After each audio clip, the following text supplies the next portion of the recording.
Olá! Hoje a gente vai mergulhar numa mudança radical na educação, sabe? É a transição de um modelo de só decorar para um modelo de construir. É sobre uma experiência de aprendizado que é integrada, que é prática e que está conectada com o mundo de verdade. Então, se preparem para a gente repensar junto tudo aquilo que a gente sabe sobre a sala de aula. Para a gente entender o problema central do ensino tradicional, vamos usar uma parábola antiga. Ela é perfeita para mostrar nossa maior limitação: essa mania de ver o conhecimento todo em pedaços. A história é mais ou menos assim. Imagina umas pessoas num quarto totalmente escuro tentando descobrir o que é um elefante só pelo toque. Cada uma pega numa parte diferente e, claro, chega a uma conclusão completamente diferente e incompleta. E olha, essa é a cara de muitas salas de aula. A gente aprende a descrever a tromba da matemática, a orelha da história, mas nunca consegue enxergar o elefante inteiro do conhecimento. Essa experiência de ficar acumulando fatos soltos, sem entender como eles se conectam, é um problemão, porque ela limita demais a nossa capacidade de resolver desafios complexos. Afinal, os problemas do mundo real não chegam divididinhos por matéria, né? Mas e se a gente pudesse acender a luz desse quarto para finalmente conseguir enxergar o todo? É exatamente aí que uma nova abordagem chamada STEAM entra em cena, para iluminar esse caminho. STEAM é bem mais do que só uma sigla, tá? É uma filosofia. Em vez de ensinar as matérias em caixinhas separadas, a gente passa a usar tudo junto, como se fosse um kit de ferramentas. E essas ferramentas dependem uma da outra para criar soluções. A palavra-chave aqui é uma só: integração. E a coisa fica ainda melhor quando a gente coloca um H aí no meio. STEAM. O H é de humanidades, e isso é fundamental, porque ele adiciona uma camada de reflexão. Pensa assim: você vai criar um aplicativo com inteligência artificial. Não basta só programar. Com as humanidades a gente se pergunta: peraí, esse algoritmo é justo? Ele está reforçando algum tipo de preconceito? Isso faz com que a inovação seja não apenas inteligente, mas também consciente. Certo, a filosofia é ótima, mas como é que a gente faz isso virar prática? O método para isso se chama Aprendizagem Baseada em Projetos, ou ABP. É como se fosse o veículo que leva a gente nessa jornada. A ABP tem um roteiro bem claro. Tudo começa com a âncora, que conecta o projeto com a vida real. Depois vem a questão norteadora, que guia tudo. A partir daí, a gente mergulha na pesquisa e na investigação, vai testando hipóteses. A colaboração é um motor que ajuda a construir o produto final, que por último é comunicado. Mas vamos focar um pouco nas duas primeiras etapas porque elas são a base de tudo.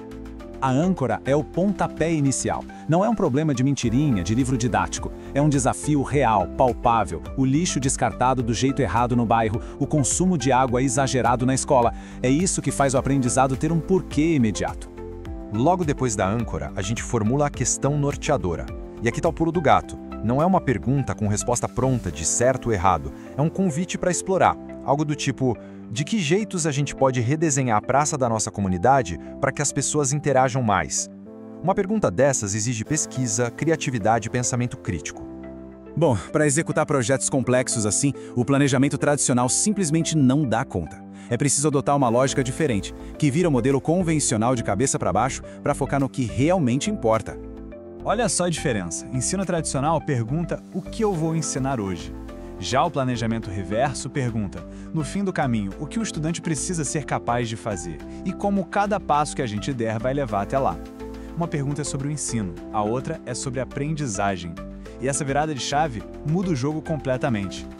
É claro que essa abordagem toda exige uma nova cultura na sala de aula, uma mudança de mentalidade geral. E talvez a mudança mais profunda de todas seja na nossa relação com o erro. Aqui, o professor deixa de ser a única fonte de respostas para se tornar o arquiteto das boas perguntas. O aprendizado vira um diálogo, como defendia Paulo Freire. Professores e estudantes constroem o conhecimento juntos numa verdadeira parceria. E nessa jornada, o erro muda de status. Ele deixa de ser aquele vilão que precisa ser punido com nota baixa e se torna um dado, uma informação valiosa. É o feedback que o mundo real dá pra gente. Pensa só.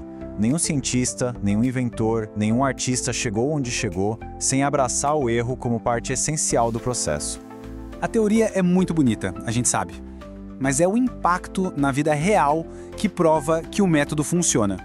Então vamos ver como essa abordagem está de verdade transformando vidas por aí. A história da Franciele é a prova viva desse potencial.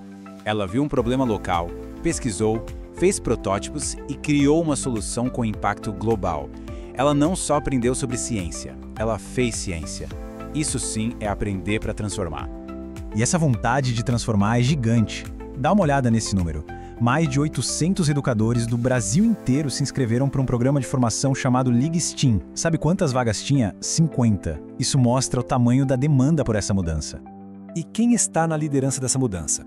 Em grande parte, são as mulheres. Elas estão na linha de frente, quebrando estereótipos em ciência e tecnologia e inspirando uma nova geração de pensadores e criadores. Esse também é um movimento que está espalhado pelo Brasil inteiro. De norte a sul tem educador adaptando a metodologia para a sua realidade, o que prova que isso não é uma receita de bolo, mas sim um jeito flexível de inovar na educação. E agora, talvez o dado mais revelador de todos. A maior parte dessa revolução acontece na escola pública.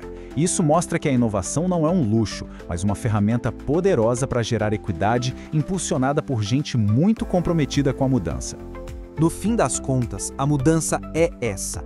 A gente está falando de uma revolução no jeito de enxergar o conhecimento. A gente para de tratar quem aprende como um recipiente que precisa ser enchido e passa a ver como um arquiteto, capaz de construir o próprio saber e de edificar um novo futuro.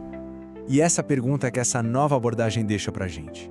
Um convite pra gente adotar essa mentalidade de construtor em tudo na vida. Se aprender é construir, a única questão que fica é: o que a gente vai criar hoje?